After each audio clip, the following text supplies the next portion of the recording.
রংপুর জেলার বদরগঞ্জ উপজেলায় মাদক বহনের অভিযোগে এক নারীকে আটক করেছে স্থানীয় থানা পুলিশ।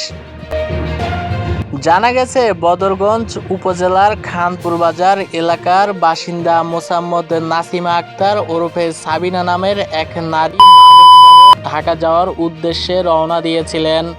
পরে দিনাজপুর জেলার পুলিশের একটি টিম সন্দেহজনক আচরণের ভিত্তিতে তাকে আটক করে। তল্লাশি চালিয়ে তার কাছ থেকে বিপুল পরিমাণে মাদক উদ্ধার করা হয়েছে বলে জানা গেছে।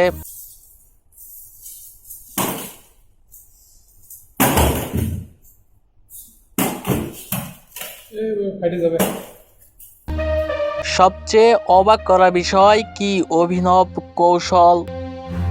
পুলিশ জানায়, ওই নারী অত্যন্ত কৌশলে নিজের পিঠে বহন করে মাদক পাচারের চেষ্টা করেছিলেন, যাতে সহজে কেউ বুঝতে না পারে। এই অভিনব পদ্ধতি দেখে আইন শৃঙ্খলা বাহিনীর সদস্যরা বিস্মিত হয়েছে বলে জানা গেছে। আটকের পর তাকে দিনাজপুর নিয়ে গিয়ে জিজ্ঞাসাবাদ করা হবে এবং তার সঙ্গে আর কেউ জড়িত আছে কিনা তা খতিয়ে দেখবে স্থানীয় থানা পুলিশ। সর্বশেষ আপডেট পেতে আমাদের সঙ্গেই থাকুন। আতিক আহমেদ, CNT বাংলা।